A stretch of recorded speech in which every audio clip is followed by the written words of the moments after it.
विकास आघाडी आज एल्गार पुकारते।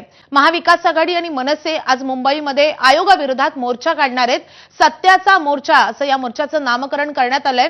सध्या मनसेचे नेते अविनाश अभ्यंकर बोलतायत, आपण थेट जाऊयात। हा विषय महाराष्ट्रातील 9.5 कोटी मतदारांना न्याय मिळवून देणं, त्यांना समजणं की आपलं मत कोणाला दिलेलं आहे, कोणाकडे गेलेलं आहे आणि हा जो यादीतला गोंधळ आहे तो कुठल्याही परिस्थितीत नीट स्वच्छ करून त्याप्रमाणे येणाऱ्या निवडणुका या घ्याव्यात, ही आमची प्रमुख मागणी असेल आणि इतर गोष्टी सुद्धा असतील। मनसे एकंदर सैनिकांमध्ये मोठा उत्साह दिसतोय, कारण की सकाळपासूनच अनेक मनसैनिक लोकलने मुंबईमध्ये दाखल व्हायला सुरुवात झाली।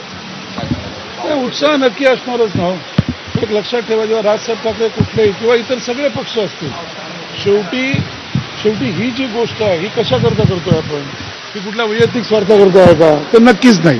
ही गोष्ट कशाला आहे तर याद्यांमध्ये जो गोंधळ झालेला आहे आणि ज्या प्रकारे निवडणूक आयोग ते ज्या प्रकारे कोणासमोर तरी झुकल्यासारखं वागतंय, कारण आम्ही 2 बैठका त्यांच्याबरोबर घेतल्या, परंतु दोन्ही जे कोणी तिकडचे अधिकारी होते त्यांच्या पण चेहऱ्यावरचे हावभाव जर बघितले असते तर झिरो एक्सप्रेशन्स होते। त्यांना आमच्या प्रश्नाची साधी उत्तरं देता येत नव्हती, कन्फ्यूज झालेले होते, बघूया करूया सांगतो। आणि त्यामुळे हा जो मोर्चा आहे हा पूर्ण ताकदीने आणि कितीही पाऊस जरी असेल तरी अतिशय जोरात जोशात होईल आणि हा मोर्चा हा शेवट नसेल, ही सुरुवात असेल। खास करून माझं निवडणूक आयोगाला एक सांगणं आहे की एक लक्षात ठेवा, हा महाराष्ट्र आहे आणि या महाराष्ट्रामध्ये सन्मान्य राजसाहेब ठाकरे यांची महाराष्ट्र नवनिर्माण सेना आहे। त्यामुळे ह्या मोर्चाला किंवा आम्ही मांडलेल्या कुठल्याही प्रश्नांना कृपया हलक्यात घेऊ नका, कारण ह्याची आम्ही उत्तरं मतदारांकरता चांगल्या पद्धतीत याद्या कशा होतील हे घेतल्याशिवाय थांबणार नाही। कायदेशीर बाबींची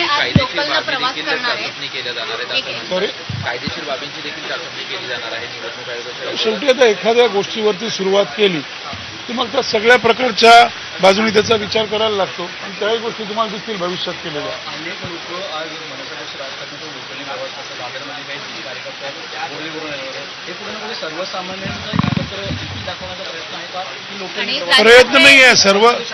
प्रयत्न नाही आहे। सर्वसामान्यांनी नक्की ही जी गोष्ट राजसाहेबांनी आणि इतर सर्व विरोधी पक्षांनी केलेली आहे ती सर्वसामान्यांनी ॲप्रिशिएट केलेली आहे।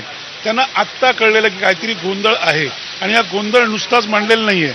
जशी तिकडे चर्चा झाली, परवा रंगशास्त्राची व्हिज्युअल्स दाखवली, यातनं एक कळलेलं आहे सामान्य मतदाराला सुद्धा, शेवटी तो त्याचा अधिकार असतो। कोण जिंकतं कोण हरतं हा विषय नंतरचा असतो, परंतु माझं मत मी कोणाला दिलेलं आहे। आणि एक गोष्ट मात्र नक्की की त्याच्यामध्ये काहीतरी गोंधळ आहे, काहीतरी त्याच्यामध्ये प्रॉब्लेम। तर मोर्चामध्ये काँग्रेसचे नेते कुठले नेते सहभागी होणार